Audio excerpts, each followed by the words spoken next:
Welcome to another episode of the Unmasked History of Scooby-Doo, the podcast where we take a deep dive into the mystery of Scooby-Doo media, getting clues through interviews with people who helped bring our favorite mystery-solving dog to life, and maybe eating some Scooby snacks along the way. I'm your host, Alexa Lawler. Scooby-Doo, where are you? And it would have been mine if it hadn't been to those meddling kids. Gang, we've just been handed our next mystery. Blasted meddling kids. Scooby-Doo!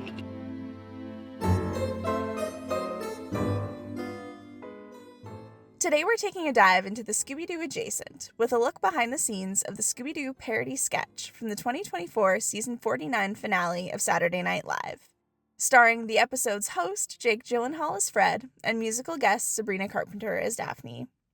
I had the chance to chat with Saturday Night Live production designer Andrea Purcigliotti about the SNL film unit and the making of the Haunted Mansion set used in the sketch. If you haven't seen it, I will note a content warning for gore and violence, but we don't go super in-depth on that in this episode of the podcast. Without further ado, let's get right to the interview.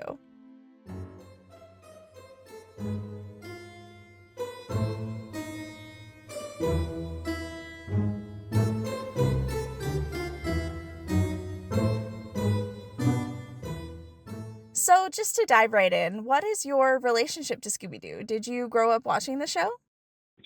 Yeah, I'm going to be 55, so very much that was part of the handful of cartoons that you could actually watch on Saturday mornings. And yeah, I loved Scooby-Doo just because it was kind of, you know, like hippy dippy and funny. But I didn't find it the most clever of cartoons, and like I was a fan of, you know, I think like more darker or, you know, sarcasm or, you know, things like that. So I do actually, as much as I loved it, there was only like I had a threshold for a certain amount of it before I was like, okay, I'm bored with this. How did you start working in the entertainment industry, and how did you become interested in production design? It's a fairly long-winded story because I didn't go to film school. I've always been a visual artist, and I focused on painting. But I actually went to Fashion Institute of Technology in the late 80s, and I was like the last generation of kids to learn, you know, like old school graphic design, like mechanical paste up and marker renderings and, you know, analog photography. I took a broad general illustration course, and I thought I would probably end up in the print industry doing that. And after I got my associate's degree in illustration, I was in that industry for about 5 seconds before I thought, this isn't for me. So I went back to FIT, and I took another 2 years in fashion design where I focused on accessories like millinery, handbags, shoes. And that was great because I was able to, you know, come up with a concept in my brain, you know, visualize it in 2 dimensions in the form of a sketch or, you know, pattern drawing, however, and then make the object. So even though I didn't pursue either one of those within their respective industries, I absolutely 100% still use those skill sets today, where I'm like, okay, here's a concept, here's a thumbnail, here's a sketch, here's a drawing, here's a drafting, here's a 3D model, you know, and here we're going to actually make this thing. So it's, you know, it's definitely part of the building blocks of how I ended up as a production designer. But later on in my mid-20s, I went back to school. I tidied everything up in a fine arts degree, and my focus was painting and sculpture. And while I was finishing my senior year, I had a studio in Manhattan, and part of our last year was a curriculum based on work in the studio, and visiting artists would come and critique the work. Our studio spaces for this program was right next to a photography studio, and after the photography studio shoots, they would throw away their scenery, and I would take the scenery out of the trash and make my paintings on it. And then I would, see them building sets for their fashion shoots, and when the doors to the studio were open, and I would peek in and I'd be like, oh, okay, I see what they're doing. I see how they, they make these wood frames stand up and the models pose in front of them, and just from afar, like a voyeur watching the print industry do its thing. And then just by fluke, a couple of art directors came to one of my painting shows, and they saw that I was painting on, scenery flats. And they were like, oh, you're in the business. And I'm like, I don't know what you're talking about. And they're like, yeah, we're designers. This is what we do. Those are called flats. And, we use them to build scenery for, for the film shoots that we do. And they worked at the time for VH1. So they offered me a job, and I started out in the industry as what's called a scenic artist, part of the painting team, painting all the backdrops, all of the hard scenery, doing faux finish work. Sometimes it would be murals. Sometimes it would just be like, glorified house painting. But once I got into the art department, I really loved it. And there, it wasn't just scenic painting. There was other jobs. There was shopping and propping and fabrication and, just basically making stuff all the time and collaborating. And as an artist, I was missing the collaboration part, like just being a visual artist stuck in my studio, trying to figure out what my voice was, what I wanted to say, not being very prolific, having to sell my work, having to speak, about my work critically, just all that stuff I really struggled with. And, working on the scenic team of a film shoot, there's just a massive amount of collaboration and everybody putting their heads together to figure out how to tell the story there. And I just really responded well in that situation, and I loved it. And I found my home. It was like, oh, this is what's missing. And it's a really well compensated industry too. So, I didn't feel like I was being taken advantage of, or I had to, lowball, myself or any of those things. So, that's kind of how I ended up there. And when did you start on SNL? So, as I continued working in the scenic department, I started working for a lot of designers that liked my skill set, and I was broad enough, and they started hiring me to art direct. And so back then too, it was a very non-union work environment that I was in, which was basically music videos and reality shows. And then in about the mid-2000s, the unions decided that they wanted a collective bargaining agreement with the production companies that were making reality shows and music videos.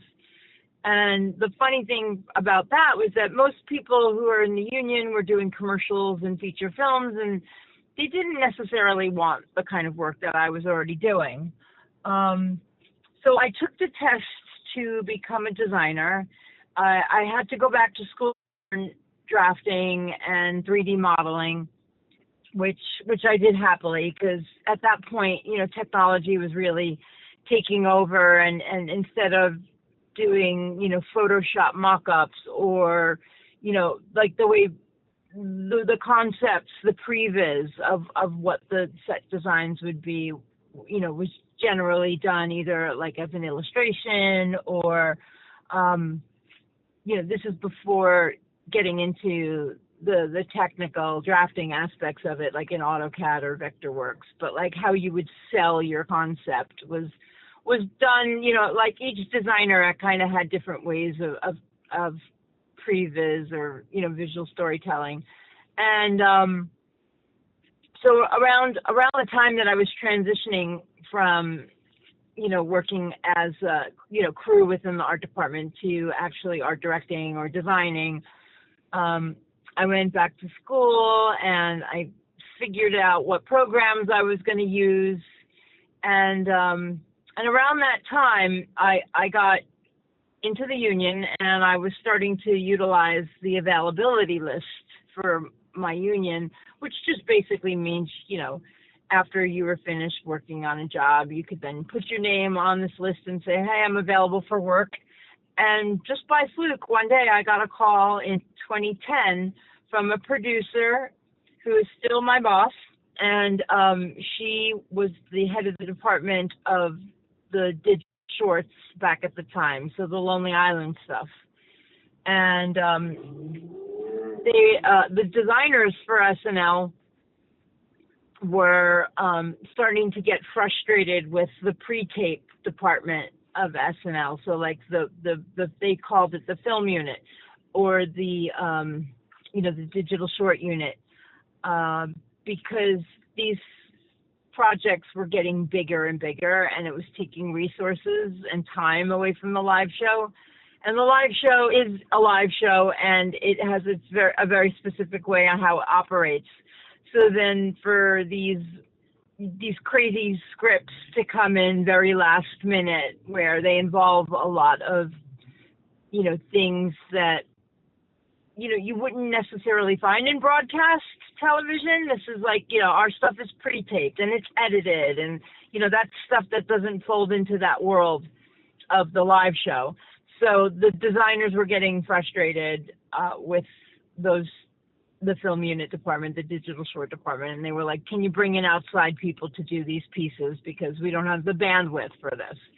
So they started, calling the union and asking for people to come in. So that's basically how I ended up. And so the first thing I ever did for SNL was a digital short with Alicia Keys. And it was called Booty Call. For anyone listening that maybe isn't familiar, how would you describe your role and what does a typical day in the life look like? Well, a production designer is basically the architect of whatever form this story that's being told visually is. So if it's film or music video or commercial or episodic television,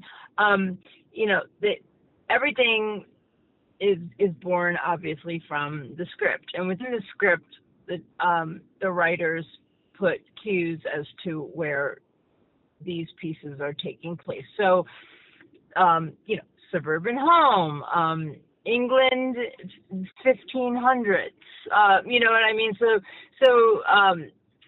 basically it's my job to read the script or the treatment and come up with all of the scenic elements, all of the visuals, down to effects, or weapons or set decoration, and I obviously don't do any of it alone. I'm the head of the department, and then there's many artists and crew and artisans and fabricators and people that make the words on paper happen. And so with SNL, we are a sketch comedy program. It's very fast and furious because it's timely. So we, they announce who's going to host SNL only a few weeks in advance. They bring that famous person in on Tuesday, and they start sitting down and engineering the show with the writers, and how much they want to have a part in writing scripts or just write stuff for me, or if it's like a music act and they're also going to host, the show then becomes very musical or music based. So yeah, it really happens within the week that person is on the show. Wednesday they do table reads, so hundreds of scripts get written on Tuesday. By Wednesday they're sitting in the writers' room, hashing this all out, and Wednesday evening the pieces that are going to be in the show get picked, and typically for my department, which is now called the film unit, there's we run it like a production company, so there's 3 separate groups of us, units that make the pre-taped content. So typically in any SNL on any given week, we'll have like a music video or a parody commercial or a short film. We can have as many as 3 pieces. We sometimes only one of our pieces air. And we're a parallel universe to Saturday Night Live because, while the crew and the team is engineering the live show, we're engineering the pre-taped content. And the pre-taped content for SNL serves the purpose that the live show can't actually get through the 90 minutes of show without commercial breaks. And not only commercial breaks, they also need our pieces interdispersed between the commercial breaks, because SNL, like I said, is live and it's shot in a very small studio, and they can't set up all of the scenery for all of the sketches all at once. Things are literally happening, right before your very eyes if you're in the audience.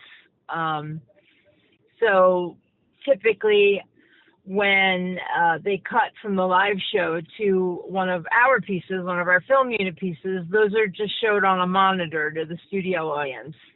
And our pieces, typically we start shooting them on Friday.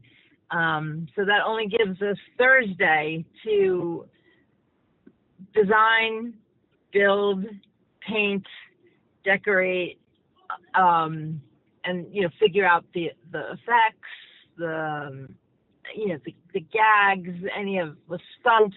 That all gets figured out on Thursday. We shoot on Friday night to Saturday. The piece gets edited, and then hopefully it airs Saturday night. So that is, like, in a nutshell, how Fast and Furious it happens. Absolutely an insane timeline. How is it divvied up between, if you have like 3 pre-taped assignments, how is it decided which unit does what?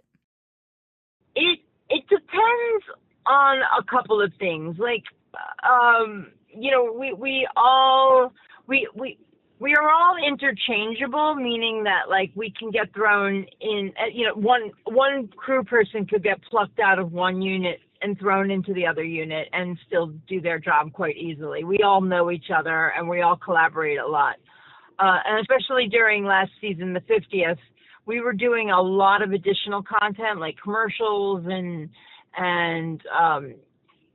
like just history pieces, and it was a very, very busy time for us. So we were collaborating quite a bit, but it has to do with stuff bigger than me. I don't really know about, like, there's relationships between our directors and writers, and some writers like to work with certain directors, or if it's something that we've kind of done before, they might give it to the unit that is really good at doing stuff that involves, like water, because, like, a lot of times we've had to do American Ninja Warriors, or we had to have, like, a boat sinking in a lake, but we don't have a lake. We're going to build that lake in a studio. So I feel like my unit tends to get a lot of the stuff that's got a little bit of heavy lifting in it, just because we've been around the longest and we kind of have seen it all before. So, like the Scooby-Doo piece that we're going to be talking about, that was my unit. And there was reasons why Mike Diva directed it, the way it was written, from Streeter and Mikey. Streeter Seidel is one of our head writer, and Mikey Day obviously is a cast member, but he's also he's a definitely partner writes with Streeter a lot. And so when that piece came up, it was definitely going to be given to our unit for a myriad of reasons. And for the Scooby-Doo sketch, in terms of like copyright and ownership, when you're designing, how much of the original IP are you able to use, and how much is more of a nondescript reference? Well, that's a really good question. So you have a really large breadth of what's called fair use in our industry because it's a parody. So you are allowed to make fun of these things in a way where, the intellectual property, part of parodying something means that you have to get it really close to being a recognizable thing. So every once in a while we have to run something up the legal chain, and they'll kick it back and say, you can't do that, or you can do that. But because it is a comedy and a parody, we have a really huge range of what we can do. So that's great. So and then also too, in comedy, I refer to it as like the hoax factor. Like there's a certain, like the viewer is not going to hold us to getting it 100% right in comedy. Like it's almost, I mean, not that gives us a opportunity to not do our best, but part of something being funny means that, either you're seeing the handiwork or you're seeing into the fourth wall, and like some of the behind the scene bits are slipping out. So the thing that was great about Scooby-Doo is we're doing, an action piece with real humans, in a, we're trying to emulate a cartoon world. And I think when you're doing stuff like that, I think that's why people really responded to Barbie or, our piece, because, there's something really interesting about making humans do things that either dolls or cartoon characters do.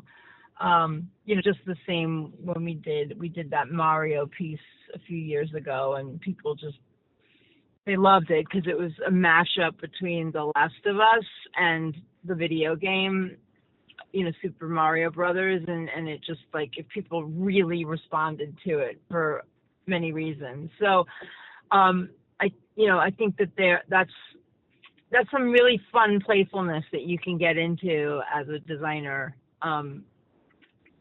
in terms of emulating the intellectual property of the piece that you're parodying. Did you use any specific episodes or movies for reference and style? No, we definitely did a broad, like we looked at the cartoon from the 60s and 70s, where you're seeing the handwork in the animation plates, and we copied a lot of that scenically, like the peeling paint, the wood grain, the cracked floorboards. Like they were almost crude and not, I don't want to say poorly done. It was just the methodology of how animation worked back then, right? Totally. And so it translated really much better than the more modern films. I find, and a lot of times our writers, they want the source to be the original thing. The movie tends to complicate things by either like trying to work that real, making something realistic within a cartoon environment that may or may not work. And then luckily now too with VFX. So, Scooby-Doo was basically, we didn't even have a green animal shape representing him. It was all done in post. It was all done in VFX. People just had to get their eye lines right. The director kept telling people, you're going to be looking in this direction here. So yeah, it was pretty incredible. That we didn't even need, the way technology has changed so much, that we didn't even need an object back, even just a few years ago. If let's say they needed a horse, we would figure out how to get a horse shape and cover it in green screen or blue screen and just have the horse object on the set, just so everybody could relate to something that was horse sized and horse shaped and stuff. And now the way, technology is you don't even need that. And then some of the face, the face being ripped off, that was a stand-in, and that involved prosthetic makeup and, actual. We did have a silicone face that was able to be removed and then reattached. So yeah, it was definitely, some a hybrid and a cross section of all of the different tricks that you can use to make something like that. For sure. Along those lines, what was the process like in determining which classic Scooby tropes and gags would be able to translate practically on set, like the paintings with eyes and things like that? That was all up to the writers. That was, those gags were in the original script, and either a lot of times what's super helpful is the writers will actually pull little screen grabs of the gag that they want to emulate. So, we knew we were doing they call it clotheslining, where, your head gets cut off by a wire. We knew about the rotating bookcase, secret bookcase. And, you're reading this on a Wednesday night and you're like, how in the F am I going to pull this off? And, that terror creates this just wonderful collaborative energy. And then there's a bunch of people putting their heads together on how we're going to make, make these things work. And the other thing that was awesome too about the Scooby-Doo piece is, wonky doorways and wonky bookshelves and stuff. So we have a lot of stock scenery that we use over and over again.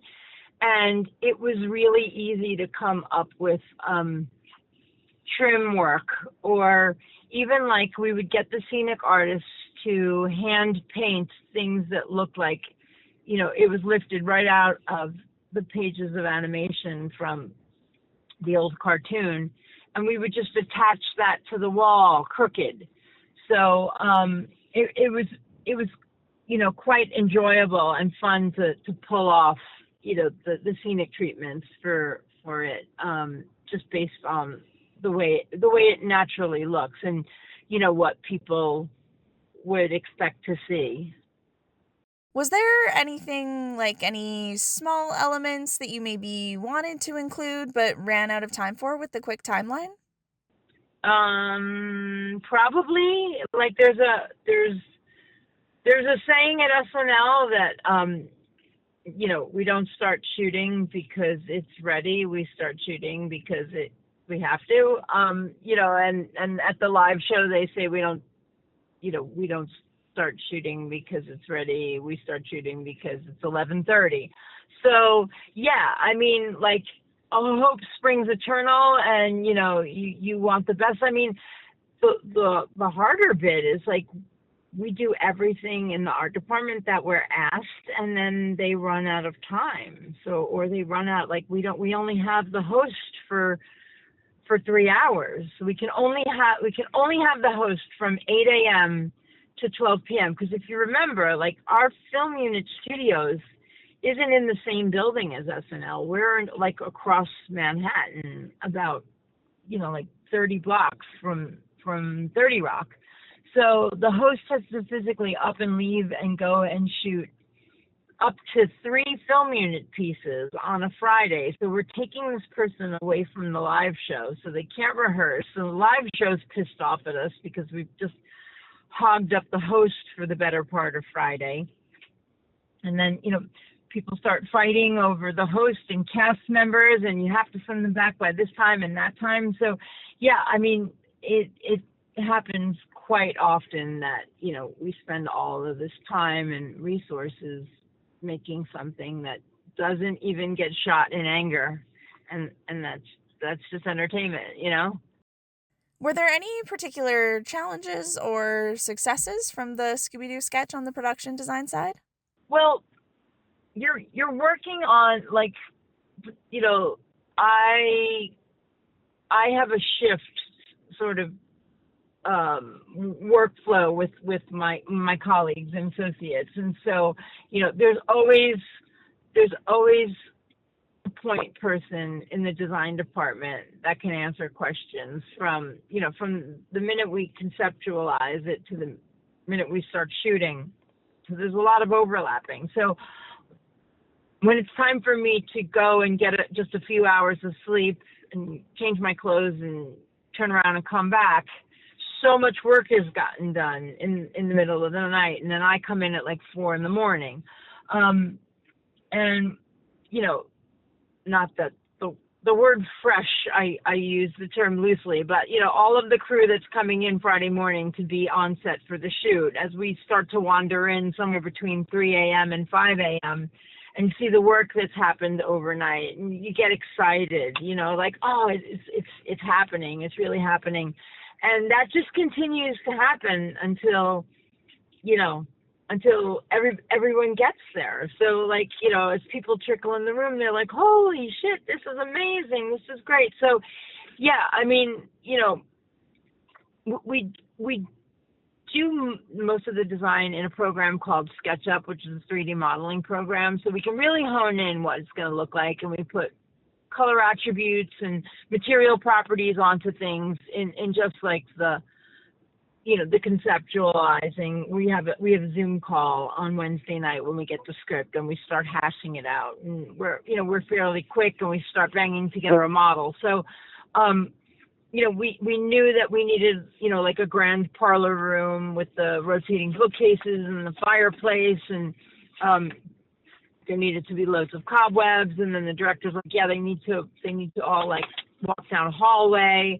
I'd love some wonky doors and wonky windows, and we ironed out what the layout was going to be on Wednesday night. And then Ann Beyersdorfer, our art director, and we came up with what those specific were, and we divide and conquer. So Ann did the arched hallways, and she did like very warped arches, and they didn't sync up even, like one went one way and one went the other. So it really messed with the forced perspective of looking down the hallway and what that feels like.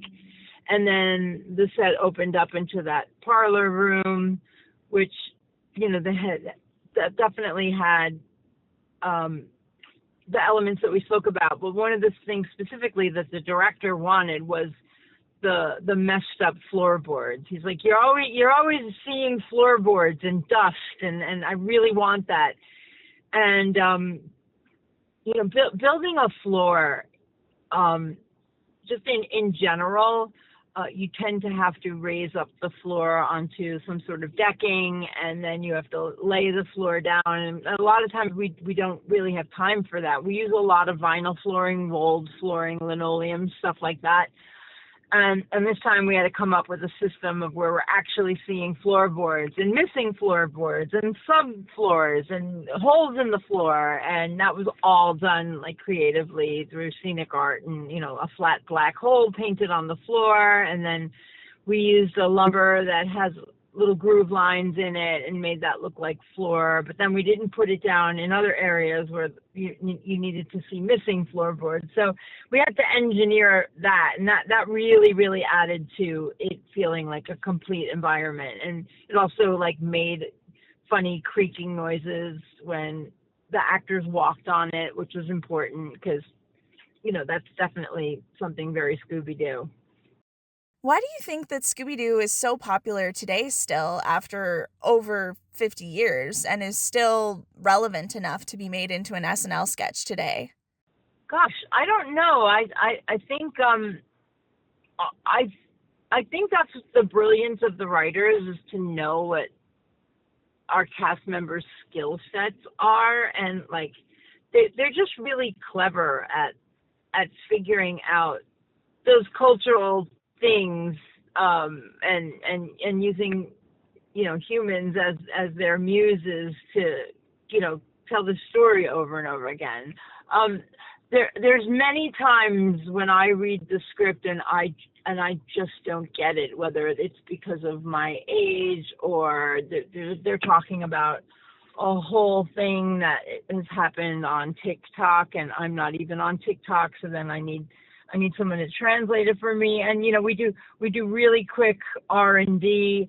So, you know, you want the bullet points of what the gag is and all that fun stuff. But when you get to do something that just keeps having a rebirth, you know, like it started out as this hokey cartoon from the 60s and the 70s, and then they did a movie of it in the 80s, and then the cartoon is still around and it looks much different. Without looking that much different, but, and then there's action figures, and then they did a movie again, and why did the movie need to be done again? It just didn't need it to. So yeah, it's really interesting to see, you know, these kind of popular culture phenomenons morph into different things, and then the funny thing to note too is sometimes not everybody's on the same page of which specific genre we're referencing. So, like, you know, many times on the Zoom call, we were like, okay, wait, which Grinch are we talking about for the Grinch piece? Are we talking about the film? Are we talking about the cartoon? Are we talking about the second film? Which version? And then, you know, somebody's got to actually make a commitment, because we have like 5 seconds to pull this thing off. So decisions need to get made. But with regards to Scooby-Doo, I don't quite know why the story's still around. Because like I said before, as a young person, I loved the cartoon. I loved the way it looked, but I was like, come on, the story can be a little bit better. This is getting a little silly and hokey. But then again, it's a cartoon, and that's what it's supposed to do, right? I think that covers all of the questions that I had for you. Is there any social media channels or websites that you'd like to promote? Yeah, sure. I definitely did a pretty, you know, at SNL Film Unit Design is the Instagram account that I use to, I try to go in chronological order and document the pieces that we do for the entire season. And I try to spend, you know, I try to focus on which department really had to, you know, we all have hard jobs, and we all have to collaborate and work together. So, you know, I generally try to speak about which department had to do what on these crazy pieces. So I remember it took me quite a long time to write the posting for that. So there's definitely an Instagram posting about Scooby-Doo. That was 2 years ago. So yeah, you'll have to kind of dig through my feed just to find it. But yeah, it's at SNL Film Unit Design, and then my other one is at Damage Studios, and that's more of like My personal life, my dog, some stuff about production design, some little interesting stuff. But if you're really curious about the film unit stuff from SNL, you can go to the first one. Thank you so much for taking the time to chat with me today. Yeah, no problem. Thank you so much for finding me.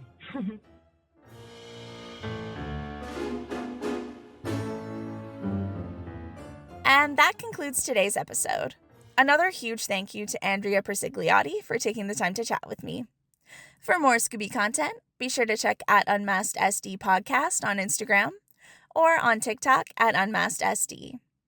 You can also always find the podcast at unmaskedsdpodcast.com. If you like this episode and want to hear more, also make sure to check those social media channels or the website. Or you can listen to older episodes wherever you like to get your podcast fix. Thanks for listening, and keep an ear out for the next episode. Scooby-Doo!